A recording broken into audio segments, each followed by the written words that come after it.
Bonjour CryptoBoy, j'espère que tu vas bien. On se retrouve sur le deuxième tuto de cette belle trilogie. On va faire nos premiers pas dans l'univers de la DeFi, la finance décentralisée. Dans cette vidéo, je vais te montrer comment utiliser DeFi Llama et t'expliquer les concepts de swap, de pool de liquidité, ainsi que de lending et borrowing, les prêts et les emprunts. On terminera sur une explication des bridges et les différents types. Let's go!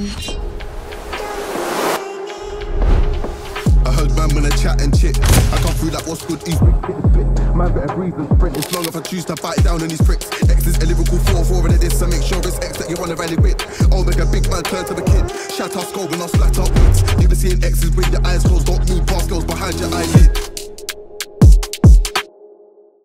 Avant de commencer, voyons ensemble ce que signifie DeFi. La DeFi, ou la finance décentralisée, est un écosystème financier construit sur des technologies blockchain qui visent à recréer et à améliorer les services financiers traditionnels de manière décentralisée et sans intermédiaires tels que des banques. Comment utiliser DeFi Llama? Donc tu ouvres ton navigateur et tu tapes defilama.com. Je te mettrai le lien en description afin de ne pas tomber sur des liens frauduleux. Tu arrives sur la page d'accueil qui te donne un aperçu des différentes blockchains ainsi que les protocoles DeFi et de leur TVL. Donc la TVL, qu'est-ce que c'est? C'est la Total Value Locked.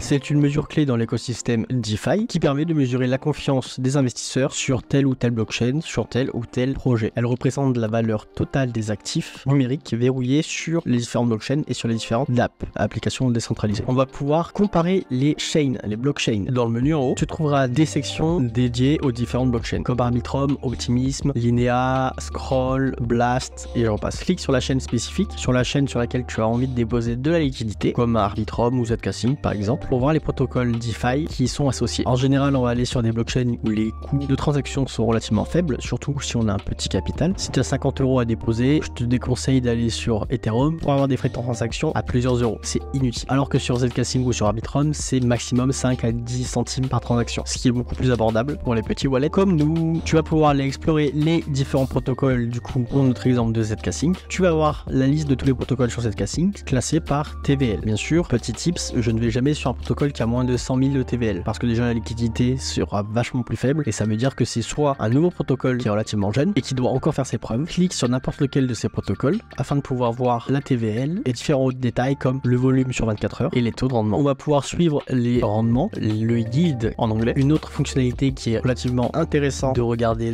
et d'analyser pour suivre les rendements dans les différentes pools de liquidité, les LP. Cela te permet de savoir où tu peux obtenir les meilleurs retours sur investissement. Il existe différents types d'applications, les DApp pour les applications décentralisées qui ne dépendent d'aucune société. Tu vas pouvoir également trouver des DEX. Les DEX, c'est des échanges décentralisés. C'est comme Binance, sauf que Binance, derrière, il y a une société. La société mère Binance. Sur un échange décentralisé, un DEX, c'est régi par la communauté, par vote de gouvernance, notamment. Tu vas avoir également des DApp de dérivatives. Donc là, c'est vraiment pas fait pour les débutants, donc on ne va pas s'y attarder dessus. Tu peux aussi avoir des DApp de lending, de liquid stacking. Tu vas pouvoir également avoir des DApp cross-chain comme XZ pour la finance, qui te permet de faire des swaps par exemple d'Arbitrum à Optimism tout en maximisant le trajet et en minimisant les frais. Et tu as aussi l'incontournable qui est Paraswap. Il va te trouver le meilleur chemin d'accès pour payer le moins de frais possible, ce qu'on appelle un agrégateur de swap. Alors tout à l'heure je te parlais du liquid stacking, mais qu'est-ce que c'est? Le stacking simple, c'est-à-dire que tu vas pouvoir verrouiller des tokens d'un projet comme Atom pour sécuriser la blockchain. En retour tu vas pouvoir gagner des rendements sur ces jetons stackés, ces jetons bloqués. Et ça s'arrête là. Le liquid stacking du coup c'est quoi? On va reprendre le même exemple. Les atomes que tu vas pouvoir stacker et avoir un premier rendement dessus vont te permettre de débloquer la même somme de X atomes par exemple, que tu vas pouvoir aller faire travailler de nouveau pour avoir des rendements supplémentaires. C'est ça le liquid stacking. Et tu vas même pouvoir faire des boucles, mais ça s'adresse plutôt à des investisseurs intermédiaires et pouvoir aller chercher un maximum de rendement. Mais t'inquiète pas, dans les prochains mois qui arriveront, on va pouvoir le faire ensemble. Alors, on va pouvoir maintenant parler de swap, de pool de liquidité, de borrowing et de lending. Qu'est-ce qu'un swap? Un swap, c'est tout simplement un échange de crypto-monnaies. Tu as 10 € de Bitcoin, tu aimerais les échanger en Ethereum parce que tu as vu que tu avais de meilleurs rendements sur Ethereum. C'est ça le swap. C'est que tu vas échanger tes Bitcoins contre l'Ethereum ou n'importe quelle autre crypto-monnaie, bien sûr. Sur une plateforme DeFi, tu vas pouvoir échanger du coup des BTC en ETH sans passer par un échange centralisé. Je vais aller sur SyncSwap et je vais changer mes USDC en ETH par exemple.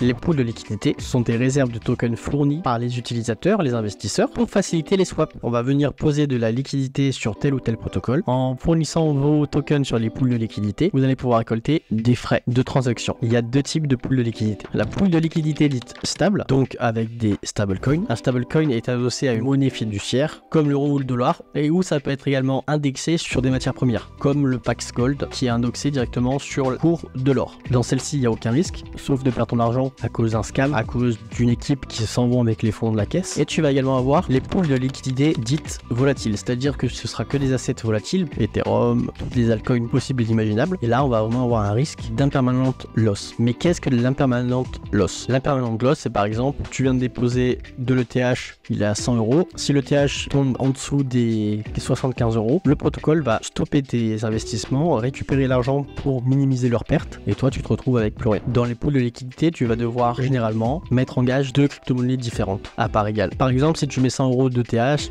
tu seras obligé de mettre 100 euros d'USDT ou d'USDC, et tu recevras en retour les récompenses associées à cette pool de liquidité. Le lending et le borrowing. Le lending et le borrowing te permettent de prêter et d'emprunter de la crypto-monnaie. Sur tes plateformes comme Aave, Compound, tu peux déposer tes crypto-monnaies. Par exemple, tu as un bag d'ETH, on va reprendre le même exemple. Tu vas déposer tes 100 euros d'ETH que les gens pourront venir emprunter et toi, tu vas être rémunéré sur les taux de ces prêts-là. A contrario, le borrowing, c'est que tu vas pouvoir aller chercher de la liquidité. Par exemple, tu as besoin d'USDT. Et ben, si tu as besoin de 1000 USDT, tu vas devoir mettre en gage 800 euros de ETH pour garantir le prêt. En général, c'est 75 à 80% du collatéral que tu dois avoir pour emprunter les USDT que tu as besoin. Effectivement, sinon tu pourrais partir avec l'argent sans jamais le rendre. C'est une gage de sécurité pour le prêteur. Et je t'ai préparé un petit exemple pour y voir plus clair. Tu veux emprunter de l'ETH avec des frais à 8% et tu vas pouvoir ensuite récupérer ces ETH qui ne sont pas à toi pour aller chercher des rendements en DeFi, pour les poser sur une autre DApp par exemple, qui va te proposer un rendement de 24% sur l'ETH.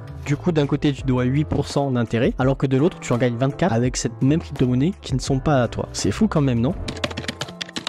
Passons maintenant au bridge. Sur les bridges, on a deux types de bridges. Les bridges centralisés et les bridges décentralisés. Je vais donner un petit peu de contexte. Dans le monde de la finance décentralisée, il existe de nombreuses blockchains, chacune avec ses fonctionnalités et ses applications différentes. Cependant, ces différentes blockchains ne communiquent pas entre elles, ce qui peut poser des problèmes pour aller ajouter de la liquidité sur telle ou telle blockchain ou sur telle ou telle application. C'est de là que sont nés les bridges. Ce qui te permet, en fait, un bridge, c'est quoi? C'est un pont qui permet d'envoyer, par exemple, la liquidité de la blockchain Ethereum sur la blockchain de Solana par exemple. Donc ça va créer un pont et tu vas pouvoir déplacer ta liquidité. Alors pourquoi faire ça? Pourquoi servir d'un bridge? Du coup, imagine que tu as déposé depuis 6 mois la liquidité sur cette classique et que tu as une toute nouvelle blockchain qui vient d'apparaître du nom de Blast avec des récompenses beaucoup plus élevées afin de pouvoir attirer de la liquidité sur leur nouvelle blockchain. Ah bah c'est là que tu vas utiliser un bridge. Tu vas prendre ta liquidité et la switcher sur Blast tout simplement. En résumé, les bridges sont comme des ponts qui servent à connecter les différentes blockchains entre elles, te permettant de déplacer crypto-monnaie d'une blockchain A à une blockchain B. Cela te donne plus d'opportunités et de flexibilité sur la DeFi. Donc les différents types de bridges. On va avoir les bridges centralisés, contrôlés par une entité unique. Par exemple, le Binance Bridge permet de transférer de la Binance Smart Chain à Ethereum par exemple. Ils sont généralement rapides et faciles à utiliser, mais moins sécurisés parce qu'ils reposent sur une seule entité. Si Binance décide de bloquer son bridge, tu peux plus rien faire. Et tu as les bridges dits décentralisés, contrôlés par une communauté, par le biais de gouvernance. Par exemple, le bridge de Synapse permet de transférer des tokens de manière décentralisée. Ils sont plus sécurisés car ils ne dépendent d'aucune entité, mais peuvent être plus complexes à utiliser pour des débutants. On part sur un petit top 3 CryptoBoy des différents bridges. On va commencer avec le dernier qui est Orbiter. Orbiter est très rapide et pratique, mais les frais sont un peu élevés. C'est un bon choix si tu as besoin de rapidité et que tu es prêt à payer un peu plus que sur d'autres bridges. Le second, qui est l'un que j'utilise au quotidien, est Rhino.fi. Rhino.fi est un bridge centralisé qui permet des transferts rapides sur plusieurs blockchains. Les frais sont raisonnables et c'est une option simple d'utilisation. Et le dernier qui est Synapse Protocol, mon préféré que j'ai découvert il y a très peu de temps, qui est complètement décentralisé et sécurisé, offre des frais compétitifs. Il prend également plusieurs blockchains en compte et est très facile d'utilisation.